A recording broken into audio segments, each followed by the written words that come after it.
Kothagudem corporation లో kidnap కలకలం రేపింది. 32వ డివిజన్ బీఆర్ఎస్ అభ్యర్థి రాంబాబును కిడ్నాప్ చేశారని కుటుంబ సభ్యులు ఆరోపిస్తున్నారు. గుగులోత్ రాంబాబును కాంగ్రెస్ నేతలు కిడ్నాప్ చేశారని ఆరోపించిన వనమా వెంకటేశ్వరరావు కిడ్నాప్ ను నిరసిస్తూ రాంబాబు ఇంటి దగ్గర ధర్నాకు దిగారు. గుగులోత్ రాంబాబును విడుదల చేయాలని డిమాండ్ చేశారు. కొత్తగూడెం మున్సిపల్ కార్పొరేషన్ లో ఏ పార్టీకి మెజార్టీ రాలేదు. దీంతో కార్పొరేషన్ పీఠం కైవసం చేసుకునేందుకు సిపిఐ కాంగ్రెస్ ప్రయత్నాలు చేస్తున్నాయని వనమా ఆరోపించారు.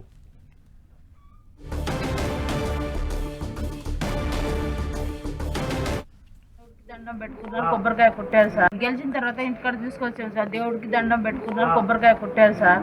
ఆ లోపు ఫోన్ వచ్చింది, నేను సార్ దగ్గర వెళ్తా అమ్మ అని చెప్పి బయటికి వెళ్ళారు. ఆ లోపు తర్వాత వచ్చారు సార్. రాంబాబు కనిపిస్తలేని చెప్పారు, అంతే సార్. ఆ తర్వాత నాకేం తెలియదు.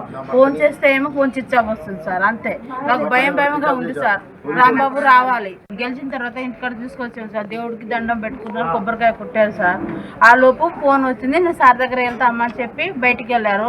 ఆ లోపు తర్వాత వచ్చారు సార్. రాంబాబు కనిపిస్తలేని చెప్పారు, అంతే సార్. ఆ తర్వాత నాకేం తెలియదు. ఫోన్ చేస్తే ఏమో ఫోన్ స్విచ్ ఆఫ్ వస్తుంది సార్, అంతే. నాకు భయంగా ఉంది సార్. రాంబాబు రావాలి. గెలిచిన తర్వాత ఇంటికాడ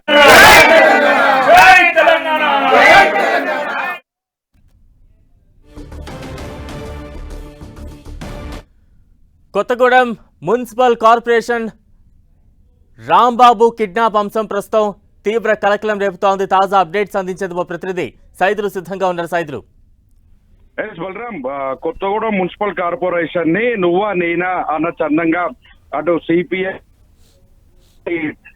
మొత్తంగా 22 డివిజన్లను గెలుపొందిన పరిస్థితి ఉంది. అట్లా విధంగా బీఆర్ఎస్ పార్టీకి సంబంధించి కూడా మొత్తం 8 మందిని గెలుచుకోవడం జరిగింది. ఆ తర్వాత సిపిఎం, బీజేపీ, కాంగ్రెస్ విజయం సాధించిన పరిస్థితి ఉంది. మొత్తంగా ఇప్పుడు ఆ మేయర్ గెలవడం కోసం మొత్తం మ్యాజిక్ ఫిగర్ సంబంధించి 31 కావాల్సి ఉంది. 31కి సంబంధించినటువంటి మ్యాజిక్ ఫిగర్ కు సంబంధించి కూడా పూర్తి స్థాయిలో అటు సిపిఐకి, కాంగ్రెస్ పార్టీకి రాకపోవడంతో ఒక్కసారిగా ఆ పార్టీకి సంబంధించినటువంటి అంటే సిపిఐ సంబంధించి కూడా మేయర్ కి సంబంధించి ప్రజలు తమను గౌరవించి ఆశీర్వదించారు కాబట్టి మేయర్ పదవిని తామే చేపడతామని చెప్పేసి సిపిఐ పార్టీకి సంబంధించిన స్థానిక శాసనసభ్యులు కూనంనేని సాంబశివరావు చెప్తున్నాడు. అదేవిధంగా ఆ జిల్లాకు సంబంధించి మొత్తం ఇన్ఛార్జిగా కొనసాగుతూ మున్సిపల్ ఎన్నికల్లో గెలిపే లక్ష్యంగా పనిచేస్తున్న రెవెన్యూ శాఖ మంత్రి పొంగులేటి శ్రీనివాస్ రెడ్డి కూడా ఆయన కూడా మొత్తంగా కొత్తగూడెం కార్పొరేషన్ ను కాంగ్రెస్ కైవసం చేసేందుకు మొత్తం శాసక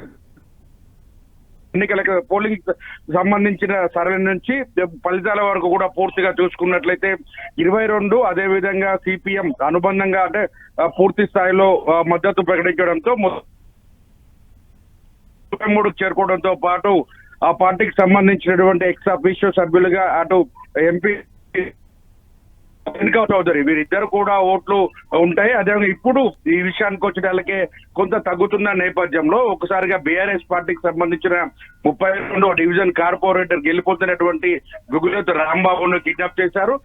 గుగులోత్ రాంబాబును కిడ్నాప్ చేయడంతో ఒక్కసారిగా స్థానిక మాజీ ఎమ్మెల్యే అదేవిధంగా మాజీ మంత్రి ఉన్న వనమా వెంకటేశ్వరరావు గుగులోత్ రాంబాబు ఇంటి ముందు ఆందోళనకు దిగిన పరిస్థితి కనిపిస్తుంది.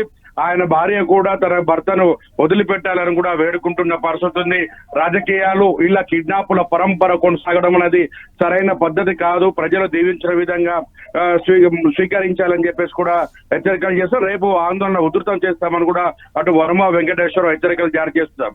మొత్తంగా చూసుకుంటే కొత్తగూడెం కార్పొరేషన్ అనేది ఇప్పుడు రాష్ట్ర వ్యాప్తంగా హాట్ కలకలం రేపుతుంది. ఇప్పటికే కేటీఆర్ కూనంనేని సాంబశివరావు అంటే సిపిఐ పార్టీకి తమకు సంబంధించిన కార్పొరేటర్ల మద్దతు ఉంటుంది అని కూడా చెప్పడం ప్రకటించారు. ఇప్పుడు ఒకసారిగా స్థానికంగా ఉన్నటువంటి స్వతంత్ర అభ్యర్థులు ఎటువైపు ఉన్నారు, వారికి సంబంధించిన ప్రలోభాల పర్వం కూడా కొనసాగుతుంది. ఒకవైపు అటు కాంగ్రెస్ సిపిఐకి సంబంధించినటువంటి క్యాంపు రాజకీయాలకు సంబంధించి తెరలేపిన పరిస్థితి కనిపించింది. సిపిఐకి సంబంధించిన స్థానిక శాసనసభ్యులు కూనంనేని సాంబశివరావు మాత్రం ఇప్పటి వరకు ఈ 2 వర్గాలు కూడా స్నేహపూర్వకంగానే ఎవరికి వారే పోటీ చేశాము, ఒక గతంలో ఉన్నటువంటి ఒప్పందం ప్రకారం కాంగ్రెస్ తో తాము కలిసి పనిచేస్తామని చెప్తున్నప్పటికీ కాంగ్రెస్ పార్టీకి సంబంధించినటువంటి రెవెన్యూ శాఖ మంత్రి పొంగులేటి శ్రీనివాస్ రెడ్డి మాత్రం కొత్తగూడెం కార్పొరేషన్ లో కాంగ్రెస్ జెండా ఎగరవేసేందుకు తీవ్ర ప్రయత్నాలు కొనసాగిస్తారు. ఇప్పటికే కార్పొరేటర్ల కిడ్నాప్ పరంపర ఇప్పుడు రాష్ట్ర వ్యాప్తంగా కలకలం రేపుతున్న పరిస్థితి కనిపిస్తుంది. ఓవరాల్ గా చూసుకుంటే కొత్తగూడెం కార్పొరేషన్ కి సంబంధించిన దాంట్లో కూడా పూర్తి స్థాయిలో కాంగ్రెస్ జెండా ఎగరేసేందుకు కూనన్ మొత్తంగా ఓకే. పొంగులేటి శ్రీనివాస్ రెడ్డి చాలా కీలకంగా పనిచేస్తున్న పరిస్థితి కనిపిస్తుంది. కాంగ్రెస్ పార్టీ కార్యకర్తలు కూడా తీవ్ర ప్రయత్నాలు చేస్తున్నారు. ప్రత్యర్థి పార్టీలకు సంబంధించిన కార్పొరేటర్లను కొనుగోలు చేయడానికి సంబంధించి కావచ్చు, క్యాంపు రాజకీయాలకు సంబంధించి కూడా తెరలేపిన పరిస్థితి కనిపిస్తుంది. ఓకే. కొత్తగూడెం రాజకీయాలు ఇప్పుడు ఉత్కంఠ రేపుతుందని కూడా చెప్పుకోవచ్చు. Thank you Saidulu.